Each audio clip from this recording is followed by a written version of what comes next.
सब network crime world को subscribe करें, बेल आइकन दबाएं और अपडेट पाएं।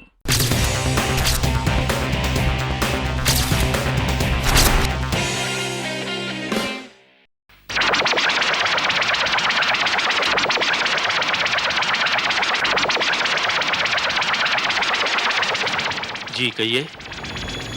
मैं रॉकी फर्नांडिस से मिलना चाहता हूँ। रॉकी फर्नांडिस? रॉकी फर्नांडिस नाम का यहाँ कोई आदमी नहीं रहता। ये 823 विल्सन कॉटेज है ना? जी हाँ, ये मेरा घर है। मेरा नाम मात्रे है। देखिए मिस्टर मात्रे, जरा याद करके बताइए, क्या कोई रॉकी फर्नांडिस नाम का कोई किराएदार या पेइंग गेस्ट यहाँ रहता रहा हो शायद कुछ साल पहले? जी याद आया। ऊपर के रूम में भाड़े पे रॉकी फर्नांडिस नाम का एक आदमी रहता था, मगर उसे तो 3 साल हो गए यहाँ से चला गया। क्या नहीं रिमेम्बर वो यहाँ से कहाँ गया था? सॉरी, मैं कुछ कह नहीं सकता। वो कहाँ गया, किधर नहीं गया, मुझे कुछ मालूम नहीं। Okay, thank you very much. अब तो मुझे छोड़ दीजिए। कर्नल साहब, अरे कर्नल साहब प्लीज हमारे ऊपर एक छोटा मेहरबानी करो ना, मेरे को इधर से लेके जाओ। मैं इधर ये घर में अकेला नहीं रह सकता सर, मैं अकेलेपन से बहुत डरता हूँ। प्लीज प्लीज मुझे ऐसी जगह लेके जाओ जहाँ पे बहुत सारी पब्लिक हो, बहुत सारी भीड़ हो। एक काम करो, मेरे को जेल में लेके जाओ, अनाथ आश्रम में लेके जाओ, मेड हाउस में लेके जाओ, लेकिन मैं यहाँ अकेला नहीं रह सकता। Please please. दारोगा, आपने सुना नहीं? बुज़दिल इंसान हर दिन मरता है, बहादुर इंसान सिर्फ एक बार। अरे सर ये सब बोलने का बात है, ये कम बखत टेलीफोन है ना, मेरे को जीने नहीं देगा। जब भी बजता है ना तो मेरा हार्ट बीट बढ़ जाता है, मेरा ब्लड प्रेशर बढ़ जाता है। यही बजा सर, यही वो आदमी होगा, ये उसी शैतान का फोन होगा, उसी का फोन होगा। वो मेरे पीछे पड़ेगा सर, मैं ये फोन नहीं उठाऊंगा। फोन उठाइए दारोगा। नहीं नहीं, मैं नहीं उठाऊंगा, आप फोन उठाइए। मिस्टर दारोगा, आप प्लीज फोन उठाइए। मैं फोन नहीं उठाऊंगा। मिस्टर दारोगा, फोन उठाइए। नहीं सर, मैं नहीं उठाऊंगा, प्लीज आप। देखिए, अगर मैं फोन उठाऊंगा तो उसे शक आएगा, वो फोन डिस्कनेक्ट कर देगा, इसलिए आप फोन उठाइए प्लीज। मैंने फोन उठाया, आप हेलो कहिए, आप कहिए। आप भी कमाल करते हैं। हेलो, इंस्पेक्टर यादव भैया। हाँ इंस्पेक्टर यादव, बोलो। दारोवाला के घर के चारों ओर सिक्योरिटी का इंतजाम कर दिया गया कर्नल। देखिए मिस्टर दारोवाला, अब आप फिक्र मत कीजिए, आपकी सिक्योरिटी का सारा बंदोबस्त कर दिया गया है। आप अपना डेली रूटीन चालू रखिए। थैंक यू वेरी और आज शाम को हमेशा की तरह आपका बारूद खोलिए। थैंक यू वेरी मच, मुझे आप पे पूरा भरोसा है। आई एम श्योर कि आपने अच्छा सिक्योरिटी का बंदोबस्त किया होगा। देखिए, मैं आज रात को मेरा बार वापस खोलूंगा, definite. 66, 67, 68, 69, 70। Thank God, thank you God very much. आज 7,000 का पूरा धंधा। कौन सा?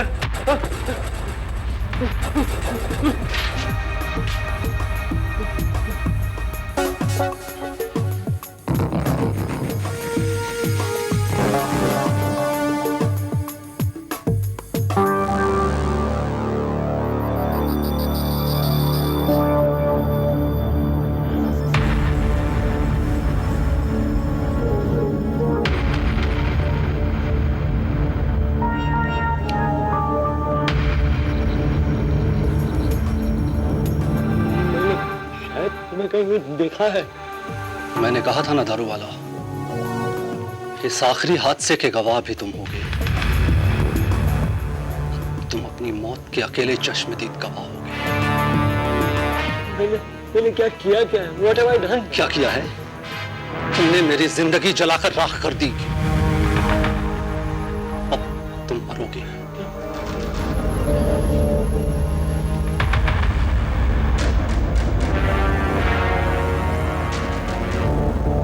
आज तुम मरोगे, तुम्हारा खून होगा, लेकिन खूनी मैं नहीं। तुम्हारे कमजोर से दिल पे एक हल्का सा झटका लगेगा और सब कुछ खत्म हो जाएगा। प्लीज मुझे माफ करो, मैं तुम्हारा हाथ जोड़ता हूँ, मैं तुम्हारे पाँव पड़ता हूँ। प्लीज प्लीज मुझे माफ करो, प्लीज प्लीज मुझे माफ करो। ऑलराइट, भागने की कोशिश मत करना।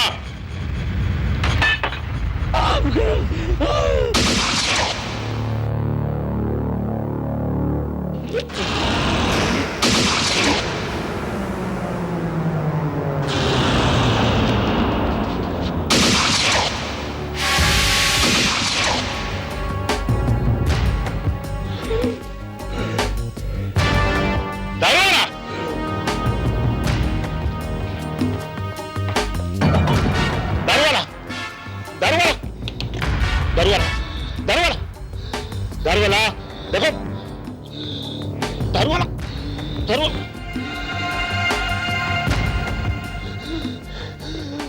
My God.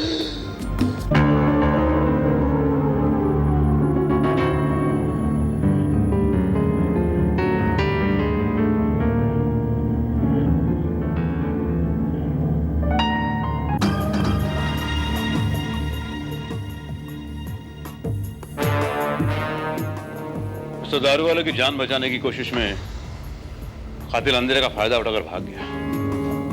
लेकिन अब मिस्टर दारू वाला का जिंदा रहना बहुत जरूरी है, क्योंकि कातिल को इन्होंने अच्छी तरह से पहचान लिया है। लेकिन कर्नल, अगर मिस्टर दारूवाला नहीं बचे और मरने से पहले उन्होंने कातिल के बारे में अगर कुछ नहीं बताया तो ये राज हमेशा के लिए उनके साथ ही दफन हो जाएगा। नहीं जादव, दारू वाले की खामोशी भी कातिल को अपनी तरफ खींच लेगी। इसलिए कातिल को पकड़ने के लिए दारू वाले की सांसों का चलते रहना बहुत जरूरी है, क्योंकि इनकी सांस रोकने के लिए कातिल यहाँ जरूर आएगा। अगर कर्नल, हमारी सिक्योरिटी के होते हुए कातिल यहाँ आने का रिस्क क्यों लेगा? और इनकी सिक्योरिटी का बंदोबस्त तो हमें रखना ही होगा। इनकी सिक्योरिटी का इंतजाम हमें कुछ इस ढंग से करना होगा कि कातिल को यह गलतफहमी रहे कि हमने सिक्योरिटी हटा ली है। आदमखोर भेड़ियों को पकड़ने के लिए हमें खुद उसका रास्ता साफ करना होगा।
तुम हो रॉकी, रॉकी फर्नांडिस। क्या पसंद करोगे? मेरी गन से मर जाना या जेल में सड़ सड़ के मर जाना या अपना जुर्म कबूल करना? बताओ, दारू वाले से तुम्हारे क्या दुश्मनी थी? बताओ। कर्नल, मुझे पकड़कर बहुत खुश मत हो, क्योंकि मैं जो करना चाहता था वो कर चुका हूं। मैं दारू वाले को डरा डरा कर मारना चाहता था और वो ऑलमोस्ट मर चुका। मैंने अपना रिवेंज ले लिया। उसने मेरी जिंदगी बर्बाद कर दी, मेरे बीवी को मुझसे छीन लिया उसने। झूठ बोल रहे हो तुम, क्योंकि दारू वाला इस आदमी नहीं है। वो ऐसा काम कभी नहीं करेगा। किया है उसने कर्नल। आज से 6 साल पहले की बात है। मेरे और मेरी बीवी के बीच अनबन रहा करती थी। हम दोनों में बहुत टेंशन रहा करता था। वो मेरे साथ नहीं रहना चाहती थी। उन दिनों दारू वाला एक एडवोकेट की हैसियत से हाई कोर्ट में प्रैक्टिस करता था। मेरी बीवी उसके पास गई और देखिए मिस्टर दारूवाला, मुझे किसी भी कीमत पर अपने हस्बैंड से जल्द डिवोर्स चाहिए। अब मैं उसके साथ नहीं रह सकती। मैं तो क्या, दुनिया की कोई भी औरत उसके साथ नहीं रह सकती। all right, but madam, my advice is that you must try and compromise. देखिए, मियाँ बीबी में तो ऐसे छोटे मोटे झगड़े होते ही रहते हैं, but divorce is not the only solution. Don't even think about it, madam, please. हाँ। नहीं मिस्टर दारूवाला, प्लीज आप समझने की कोशिश कीजिए। अब मेरा उसके साथ रह पाना बिल्कुल इम्पॉसिबल है। You know, I just hate him. I can't stay with him anymore. Okay, ठीक है, but madam, I think you should try again. ना, आप एक काम कीजिए, केस फाइल करने से पहले आपके मियाँ को मेरे पास लाइए, मैं उसको समझाने की कोशिश करता हूँ। तुम मुझे क्या समझाओगे दारू वाला? तुम आई हो इसके पास मदद मांगने? हाँ? अरे ये बेवकूफ तुम्हारी क्या मदद करेगा? और कान खोलकर सुन लो, ये 2 कौड़ी का एडवोकेट तो क्या, दुनिया की कोई भी ताकत मुझे तुमसे अलग नहीं कर सकती। चलो घर चलो। रॉकी, तुम्हें अपनी बीवी के साथ ऐसा बर्ताव नहीं करना चाहिए। Shame on you. अरे पढ़े लिखे हो, गवारों की तरह बिहेव करते हो। ए बुड्ढे, मुझे ज्यादा लेक्चर मत दे, समझा? तू कौन होता है मेरी और मेरे बीवी के बीच में बोलने वाला? देखा mister Daruwalla, he is a cruel animal. देखा कैसे ट्रीट करता है मुझसे। अब बताइए मैं कैसे रहूं इसके साथ? बताइए। तुझे कोई अलग नहीं कर सकता, समझी? हाँ, अगर मैं चाहूं तो तेरी जिंदगी से तुझे अलग कर सकता हूं। रॉकी, तुम्हें तुम्हारी बिहेवियर की पनिशमेंट जरूर मिलेगी। मैं उसका डिवोर्स दिलवा के ही रहूंगा, एंड दैट्स अ चैलेंज। और मेरा तलाक हो गया। मैं बहुत परेशान रहने लगा। मेरी हालत पागलों जैसी हो गई थी। मैं अपने बीवी से बहुत प्यार करता था, लेकिन तलाक के बाद मुझे उससे नफरत हो गई थी। उससे ही नहीं बल्कि पूरी औरत जाति से। और इन सब के लिए मैं दारू वाला को जिम्मेदार मानता हूं। मैं जानता था कि उसे 2 बार हार्ट अटैक आ चुके हैं। वो एक कमजोर किस्म का आदमी है, इसलिए मैं उसे फोन कर करके डराया धमकाया करता था। और दारू वालों को टॉर्चर करने के लिए तुमने 3 बेगुनाह औरतों का कत्ल कर दिया। हाँ कर्नल, मैंने 3 खून किए। पहला खून मैंने अपनी बीबी रोजी का किया है। नहीं, मुझे मत मारो प्लीज, मुझे छोड़ दो प्लीज। देखो तुम जो कहोगे मैं करने को तैयार हूँ। मुझे मत मारो प्लीज। और मुझे ये खून करके 2 ही खुशी मिलती थी। एक तो औरत को मारने की खुशी, और दूसरा दारू वाला को डराने की खुशी।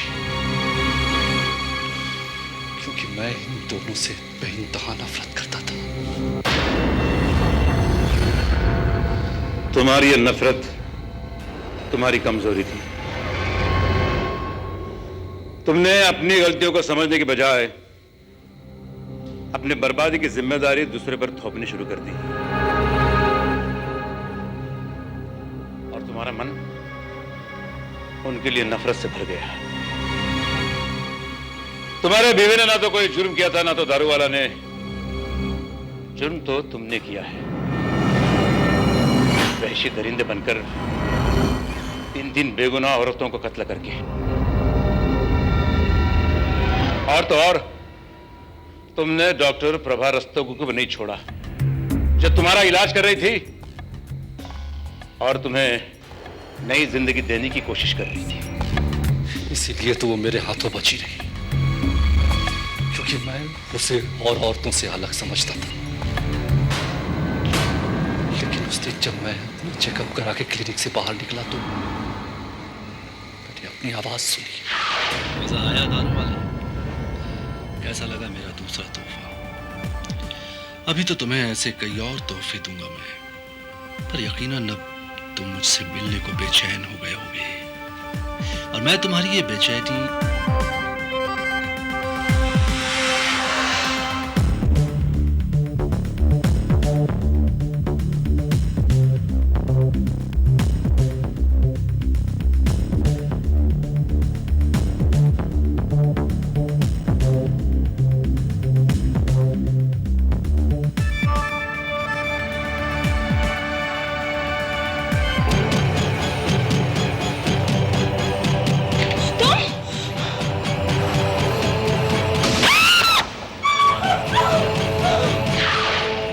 वैसे तो तेरे जैसे वहशी दरिंदे को खत्म कर देना ही अच्छा है, लेकिन मैं हर मुजरिम को उसके पैरों में जंजीरें डालकर सुधरने का एक मौका जरूर देता हूं।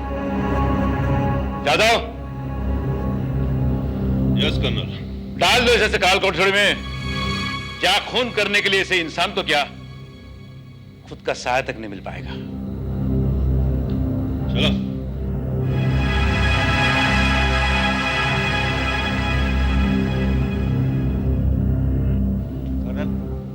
दारू वाले को होश आ गए, चाहे तो अब उनसे मिल सकते हैं। Thank you doctor. आओ कर्नल साहब आओ। हेलो मिस्टर दारूवाला, कैसे हैं आप? अच्छा हूँ सर। सर मैं आपको उस आदमी का नाम बता सकता हूँ? रॉकी फर्नांडिस। कुछ साल पहले आपने उसका और उसकी बीवी का डिवोर्स करवाया था। उस वक्त आप एडवोकेट दारूवाला थे। बस उसी दिन से वो आपकी जान के पीछे पड़ा है। लेकिन अब आपको घबराने की कोई जरूरत नहीं है, क्योंकि वो पुलिस की हिरासत में है और यह निश्चित है कि उसे लंबी सजा होगी। Thank you colonel, thank you very much. क्या हुआ जादव? कर्नल, इसने मेरी रिवॉल्वर छीन के अपने आप को गोली मार ली।